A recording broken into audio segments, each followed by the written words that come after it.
क्या कौरवों के विनाश के पीछे केवल श्री कृष्ण का आशीर्वाद और पांडवों की वीरता थी, या फिर यह गांधारी के एक निर्णय का परिणाम था?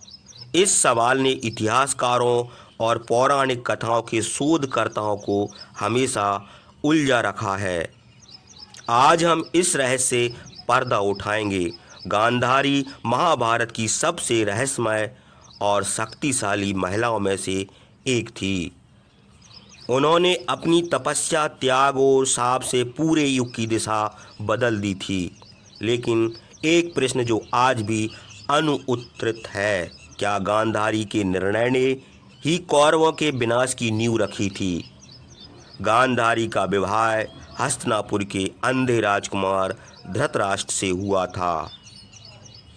जब उन्हें पता चला कि उनका पति जन्म से ही अंधा है, तो उन्होंने भी अपने जीवन भर आंखों पर पट्टी बांधने का कठोर संकल्प ले लिया।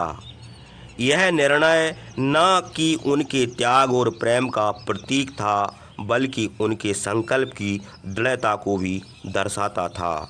लेकिन क्या यह निर्णय सही था?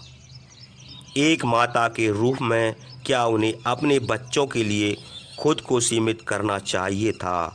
क्या उनके इस निर्णय के कारण उनके पुत्रों को सही दिशा नहीं मिल पाई? गांधारी ने अपने पुत्रों को हर संभव आशीर्वाद दिया, लेकिन वे धर्म के मार्ग पर नहीं चल पाए।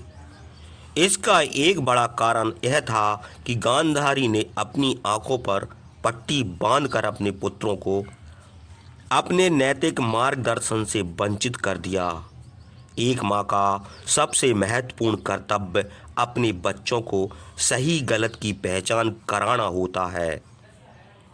यदि गांधारी ने अपनी आंखों पर पट्टी न बांधी होती, तो शायद वह अपने बच्चों को सही मार्ग पर ला सकती थी। अगर उन्होंने पुत्रों की गतिविधियों को खुद देखा होता, तो शायद वे अधर्म की ओर न बढ़ते। कौरवों का पालन पोषण शकुनी के प्रभाव में हुआ, जिसने गांधारी के बच्चों को अहंकारी और अधर्मी बना दिया। शकुनी ने दुर्योधन के मन में पांडवों के प्रति द्वेष और जलन भी भरी। उसने छल और कपट से महाभारत का युद्ध निश्चित कर दिया। यदि गांधारी ने अपनी आंखों की पट्टी खोली होती, तो क्या शकुनी की यह योजना सफल हो पाती? गांधारी ने अपने पति की तरह अपने बच्चों को भी बिना देखे उन पर विश्वास किया, लेकिन वह नहीं देख पाई कि वे किस दिशा में जा रहे थे। महाभारत का युद्ध अपने अंतिम चरण में था। कौरवों की सेना समाप्त हो चुकी थी। सभी सेनापति मारे जा चुके थे और केवल एक योद्धा बचा था, दुर्योधन। पराजय के कगार पर खड़ा दुर्योधन अभी भी अपने अंत को स्वीकार करने को तैयार नहीं था। लेकिन क्या होता है यदि कृष्ण ने उसकी योजना को विफल न किया होता? क्या दुर्योधन अजय बन सकता था? गांधारी केवल एक माँ ही नहीं, बल्कि एक महान तपस्विनी भी थी। उन्होंने वर्षों तक कठोर तपस्या की थी, जिससे उन्होंने एक अलौकिक शक्ति प्राप्त कर ली थी। जब युद्ध समाप्ति की ओर था और दुर्योधन की हार निश्चित थी, गांधारी ने अपने पुत्र को अंतिम आशीर्वाद देने का निश्चय किया। उन्होंने दुर्योधन को बुलाया और कहा, बेटा, तुम पूरी तरह निर्वस्त्र होकर मेरे सामने आओ, ताकि मेरी तपस्या से प्राप्त शक्ति तुम्हारे शरीर में प्रभावित हो। जैसे ही दुर्योधन उनके सामने आता, उनकी तपस्या का संपूर्ण प्रभाव उसके शरीर में समा जाता। उसके शरीर की हर कोशिका इतनी मजबूत हो जाती कि कोई भी अस्त्र शस्त्र उसे हानि नहीं पहुंचा सकता था। वह युद्ध में अजय बन जाता और पांडवों को हराकर महाभारत का परिणाम बदल सकता था। कृष्ण, जो हर परिस्थिति पर नज़र बनाए रखते थे, इस योजना को भांप गए। उन्होंने दुर्योधन से कहा, राजकुमार, तुम्हें पूरी तरह निर्वस्त्र होकर जाना अनुचित होगा। कम से कम अपनी कमर के नीचे वस्त्र धारण करो। दुर्योधन ने इस सलाह को मान लिया और अपनी कमर के नीचे वस्त्र बांधकर गांधारी के सामने गए। जैसे ही गांधारी ने अपनी आंखों की पट्टी खोली, उनका आशीर्वाद केवल दुर्योधन के ऊपर के शरीर तक सीमित रह गया, जबकि उसकी जांघें कमजोर रह गईं। अगले दिन जब दुर्योधन और भीम का गदा युद्ध हुआ, कृष्ण ने भीम को इशारा किया कि वह दुर्योधन की जांघों पर प्रहार करे। भीम ने अपनी पूरी शक्ति से गदा उठाई और दुर्योधन की जांघ पर भीषण प्रहार किया। दुर्योधन गिर पड़ा और वह पीड़ा से तड़प उठा। अब उसकी हार निश्चित थी।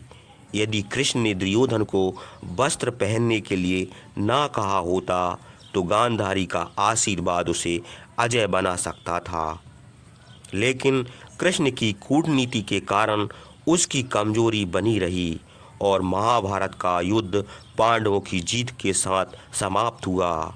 महाभारत युद्ध समाप्त हो चुका था।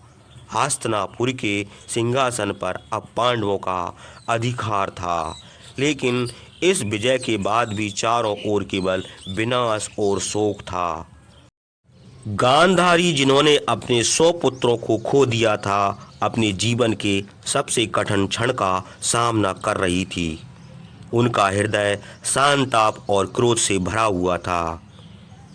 इसी दुख और क्रोध में उन्होंने वह शाप दिया जिसने इतिहास की दिशा ही बदल दी। गांधारी ने अपने जीवन भर धर्म का पालन किया था। उन्होंने अपना संपूर्ण जीवन त्याग और तपस्या में समर्पित किया था, लेकिन अंत में उन्हें क्या मिला? 100 पुत्रों का वध युद्ध में एक करके सभी कौरव मारे गए।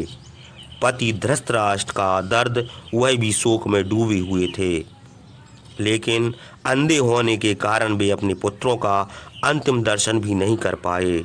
संपूर्ण कुल का विनाश, उनके सपनों का हस्तिनापुर अब शोक और विध्वंस का बन चुका था।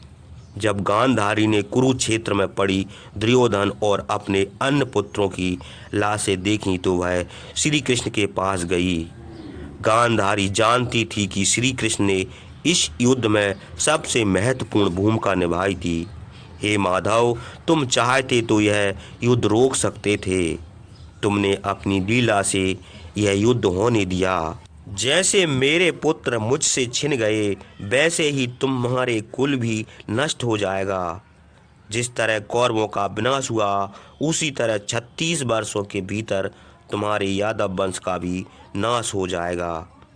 श्री कृष्ण ने गांधारी के शाप को स्वीकार किया और कहा, माता, जो होना था वह तो पहले से ही तय था।